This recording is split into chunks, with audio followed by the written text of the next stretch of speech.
Hey guys, I'm AH Designs and welcome back to my YouTube channel. You might recognize this current look, and that is because this is how I ended my last video where I was making all the pieces, or at least the sewn pieces, for my Malon cosplay. And you might remember in that video I did not do any of the accessories, such as this Balor brooch right here. So today I'm going to show you how I made the other pieces, the belt buckle, the belt, the brooch, and also styling of the wig. So the final little touches, the things that were not included in NDLWRKShop's patterns. Like my other video, this is by no means a tutorial. If you need a tutorial for making a Malon cosplay of your own, be sure to go check out NDLWRKShop's channel, as they have some very in-depth instructions and tutorials on their channel that are absolutely incredibly done. And without further ado, let's get to making the rest of this costume and seeing how I did this. So when I started making this costume, my plan was to actually make the brooch out of foam clay from Lupin's workshop, but mine had actually apparently dried up because I hadn't used it in so long. So then I decided maybe I could try carving out of the dried pieces, which you see me doing here. But then I found out if it's unused and it just dries up like so, it's full of bubbles, so this did not work very well. So I scrapped this pretty darn quickly.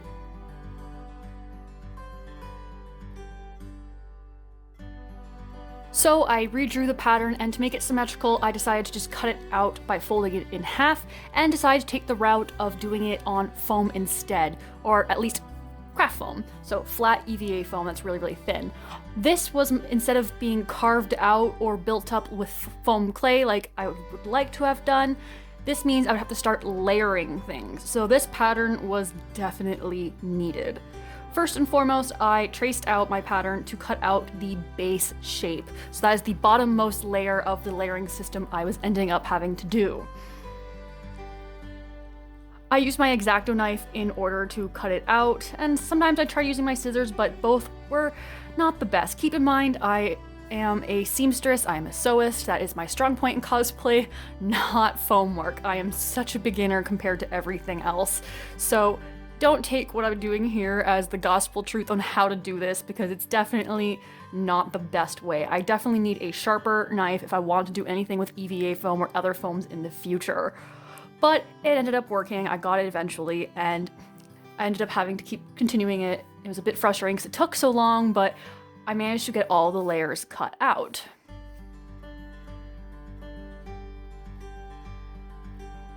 You can see me here figuring out what the next layer is going to be, and I decided on that upper chin area and the eyebrows and cheek and nose area. Those would be my layer 2s. And then same process, traced it out and cut it out. This time I used my scissors a little bit more because the shapes were a little easier to cut out, at least for the little chin area, bottom jowl, I guess, jaw. Yeah, cut that out just the same and continued on to the next piece. You can see me here kind of layering it a little bit to kind of figure out how it would look, and moving on to the next piece. I even included a little where the incline would go to reach the little jaw, underjaw area here. Yeah, just simply cut it out.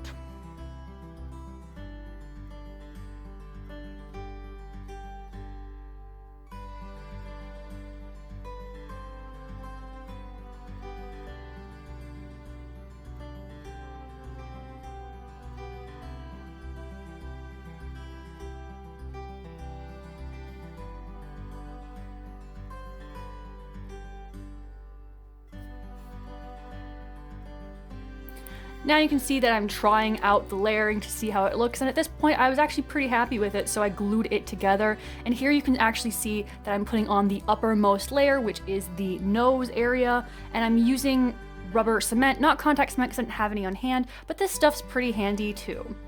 You can also kind of tell that I've already heat sealed the foam and shaped it a little bit and sanded it at this point already as well. Next up was to start using Worbla. I luckily had Worbla on hand from when I was in school. We actually used some in class, and I cut out a little piece that was a little bigger than my little Bowser face. And then I just kind of used my heat gun and kind of tried to press it down. Now, again, keep in mind, this is not my specialty. This is not my area of expertise. I should have been wearing heat-resistant gloves here so I could push it down easier. I could have burnt my hands while doing this, so do not do this at home. I was doing it silly. I luckily did not hurt myself in the process, but I really should have worn some kind of glove that was resistant to the heat here. But I just used my fingers to press down the shape, would heat it every once in a while to continue shaping it.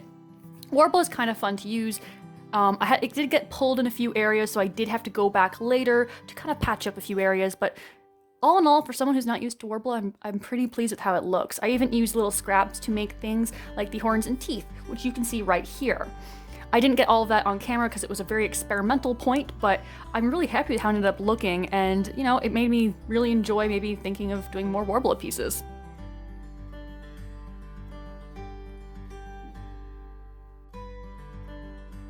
At that point, it was time to put on the first coat of primer. I used black primer because I knew that my final piece would have a metallic look, and the black kind of makes it look more realistic when you put the metallic on it. This kind of helps smooth everything out, and while I don't have it filmed, I did sand and put on several layers of primer. It wasn't just one layer and then go. I had to sand it so you wouldn't have all the brush strokes, and try to make it as smooth as possible.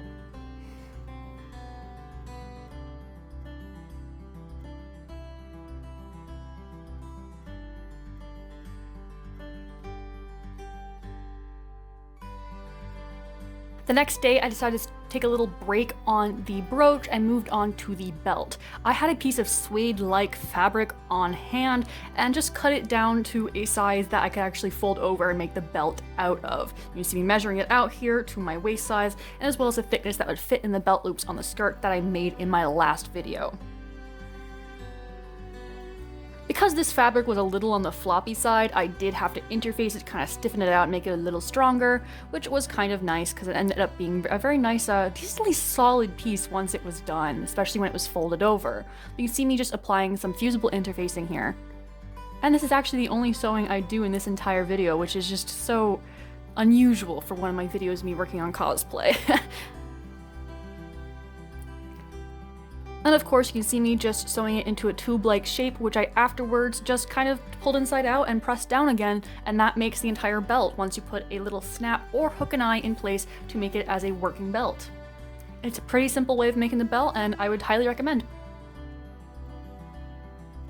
Once the belt was done, it was time to get working on the other piece of accessories, which was the belt buckle. This I made again using the craft foam that I had on hand, and you see here I'm using my see-through ruler to measure out a belt buckle pattern. I used the size of my finished belt and just some perspective on my finished piece to figure out the size I wanted, and you see here I'm working on getting the Triforce on the belt buckle figured out of my measurements. Of course, I want it to be as much of an equilateral triangle as I can possibly get.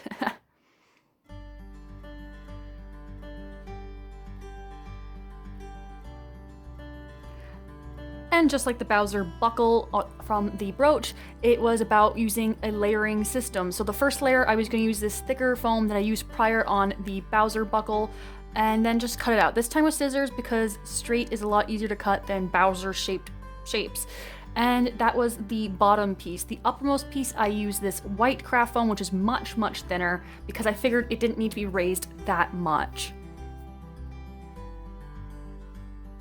You can see here I'm using the pattern, which I cut down a little bit so I could actually trace out the outline on the buckle as well as the raised Triforce details.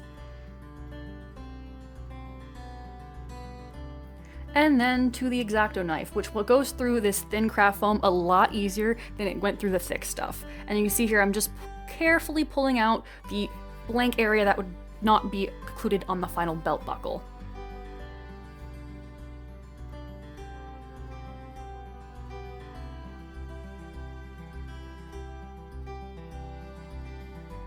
And I did not include the gluing process for this one. I guess I kind of forgot to film it, but just like the Bowser brooch, it was about sanding and, of course, priming. There was a lot of this process, priming, sanding, priming, sanding. This piece was the hardest one, I think, actually, to sand because it was just so many flat shapes in comparison.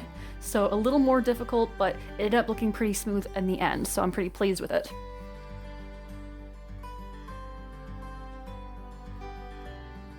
And here you can see I'm already putting on a second coat, and you can kind of see where I sanded a few other coats as well. And of course you see the Bowser brooch also in the background after I think it's second coat at that point. At this point I was working on these two pieces kind of simultaneously because while one dries you can always work on the other like you see me doing right here.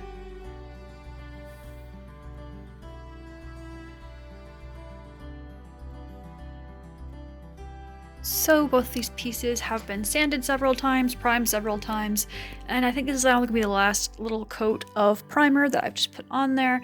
And yeah, I'm really happy with how they're looking, and I'm hoping that tomorrow I will be ready to paint both of them and finish them up. Paint, definition, all that, and who knows, at the rate I'm currently working, maybe I'll actually have the whole costume done by tomorrow. Who knows? We'll see.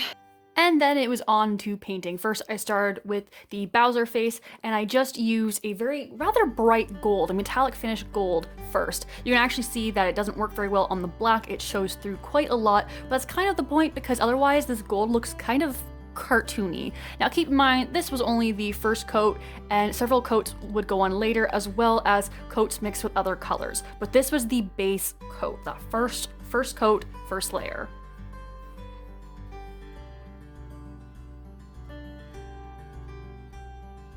For the buckle, for the underlayer, I used a bronze color, a metallic bronze, which I later would mix with a just kind of neutral, non-metallic looking brown to make it look and match the costume a little better. But I do really like this as the base coat because it kind of gives it a little extra oomph. You can also see that I did mix it right here, and this layer of brown was a little bit more brown than the prior bronze layer.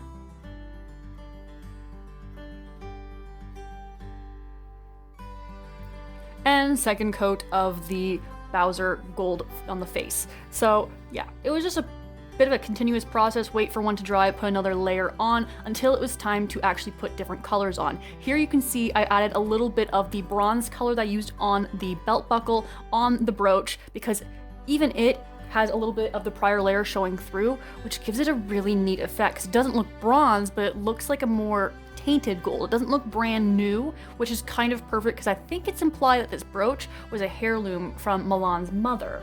So that kind of works out in the end.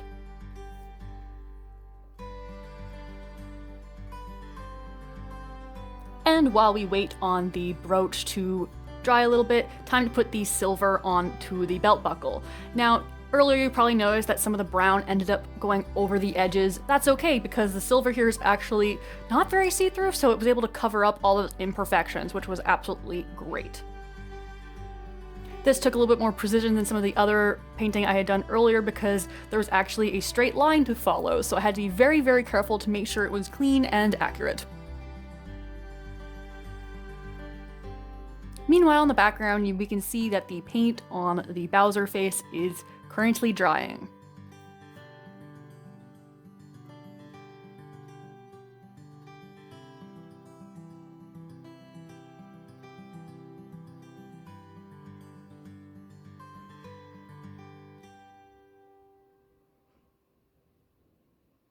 And then it was time to start adding some definition to the Bowser face. I used brown and bronze to make some shadows, and as well as used the pure gold to kind of add some highlights to the teeth, the nose, the chin areas, kind of make it look a little bit more raised and have a little bit more of an effect, if you will.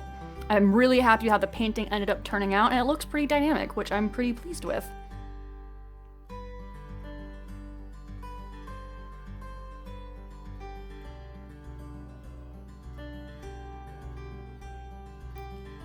And then it was time to do the same on the belt buckle, kind of add some shadows, highlight to the upper raised area as well as the brown shadowed area as well.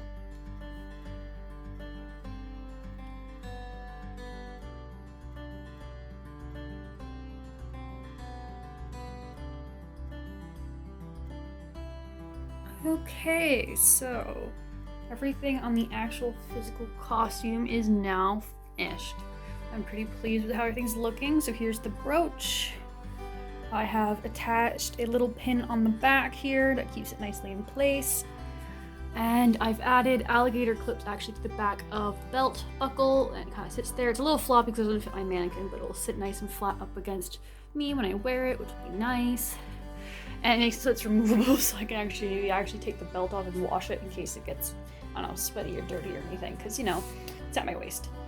Anyway, that is the whole actual physical costume made, and that means now all that's left to do is style up the wig, which shouldn't take me too long. I already have a wig in mind to style, so I guess it's time to get to that. Okay, so it's now time for me to get started on the wig.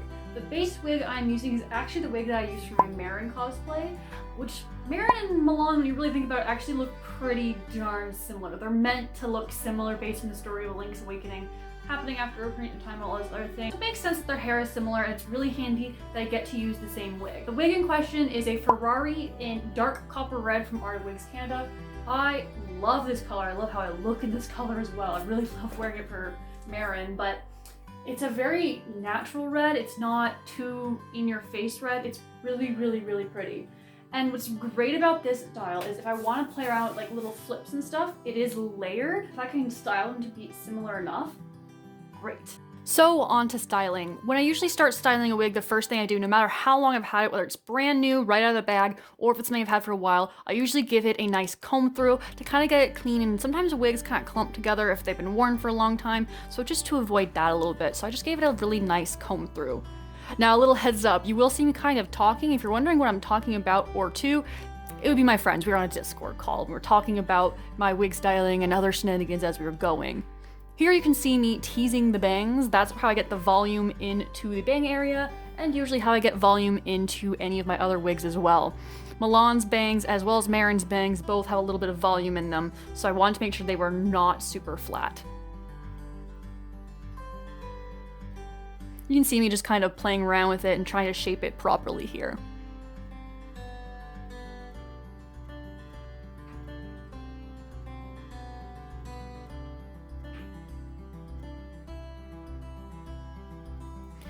And to keep it all into place, I used my absolute favorite, Got to Be Glued. I love this stuff. It works so well. You can hardly tell there's hairspray there, and just using a little bit of heat from my hairdryer works charms. And the hairdryer actually helps to shape the bangs as well. I really, really love this combination. And then I had to cut in the little sideburns that Malon has. I actually realized that Marin doesn't have these, but it actually still would kind of work, so I wasn't too scared to actually cut into the wig. Now when I cut into wigs, I always cut at a diagonal, not a perfect blunt cut, because that kind of just looks, well, too blunt, to say the least. So I always try to avoid that. I usually have a garbage can below where I'm cutting, so it catches all the hair. I've got to say, my boyfriend was pretty confused why there was a bunch of bright red hair in the garbage, because neither of us are redheads.